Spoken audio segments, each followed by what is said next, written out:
దేవుని పరిశుద్ధ నామమునకు మహిమ కలుగును గాక. Good morning friends, how are you? ఎలా ఉన్నారు? దేవుని మిమ్మల్ని దీవించి ఆశీర్వదించును గాక. ఈ ఉదయకాలన్నా దేవుని మాటలు మనము ధ్యానించే ప్రయత్నం చేద్దాం. దేవుడు మన దగ్గర నుంచి ఆశించేది ఆత్మ ఫలాలు.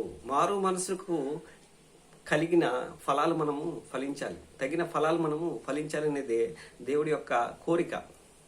అయితే ఆ ఫలాల్లో ఒకటైన ఆశా నిగ్రహం గురించి మనం ధ్యానించే ప్రయత్నం చేద్దాం. సెల్ఫ్ కంట్రోల్ అంటారు ఇంగ్లీష్లో. ఆశా నిగ్రహము కలిగిన వాడిగా నువ్వు నేను ఉండాలనేదే దేవుని యొక్క కోరిక. సామెతల గ్రంథంలో అంటాడు, తన మనసును అంచుకోలేని వాడు అట్టివాడే అంటాడు.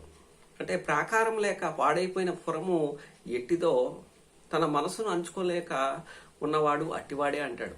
అంటే మనసును అంచుకోకుండా మనసులో పుట్టే ఈ లోక సంబంధమైన కోరికలను మనం కంట్రోల్ చేసుకోకపోతే ఆ కోరికలు మనల్ని పాపంలో పడిపోయేలాగా, ఆ పాపం మనల్ని నరకానికి తీసుకెళ్లిపోయేలాగా చేస్తుంది. కనుక మనం ఏం కలిగి ఉండాలంటే సెల్ఫ్ కంట్రోల్ కలిగి ఉండాలి.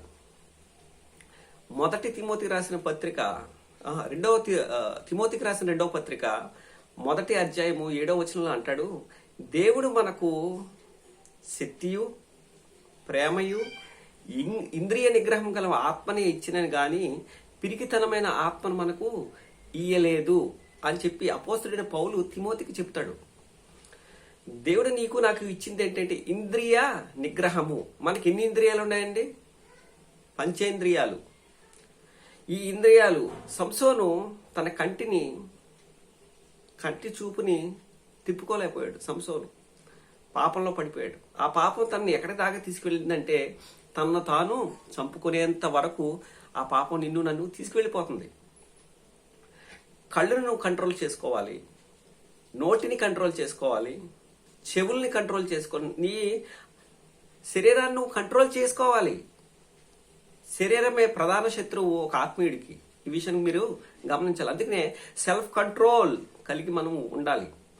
నీ కన్ను, అందుకనే ప్రభువైన యేసుక్రీస్తు ఆ మాట చెప్పారు, నీ కన్ను నిన్ను అభ్యంతరం పరిస్తే ఆ కన్నును పెరికివేసి పక్కకు పెట్టు. నీ చెయ్యి నీకు అభ్యంతరం కలిగజేస్తే, నీ కారు నీకు అభ్యంతరం కలిగజేస్తే, అంటే దాని అర్థం అంత తీవ్రంగా నువ్వు ఉండాలి. లేదంటే నువ్వు పాపంలో పడిపోయే అవకాశం, పాపంలో కొనసాగే అవకాశం ఉందని చెప్పి యేసుక్రీస్తు ఆ రోజు ఆ మాటలు మనకు చెప్పాడు.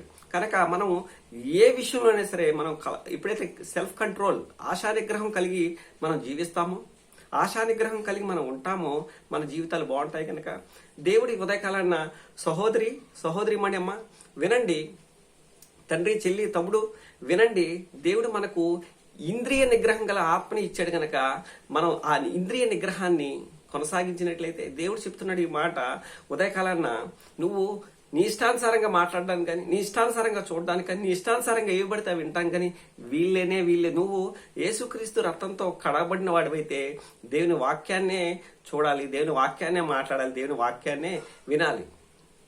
హృదయంలో అదే ఉండాలి, తలంపుల్లో అదే రావాలి. గనక ఈ ఉదయకాలన్న మీ ఆనంద్ కుమార్ చెప్తున్న దేవుని మాట, ఆశా నిగ్రహం అనే ఫలాన్ని మీరు ఫలించాలని దేవుడు ఆకాంక్షిస్తున్నాడు. కనుక మీరు ఫలించాలని చెప్తూ మీ Anand Kumar. God bless you each and everyone. దేవుడు మిమ్మల్ని దీవించి ఆశీర్వదించును గాక. ఆమెన్. God bless you.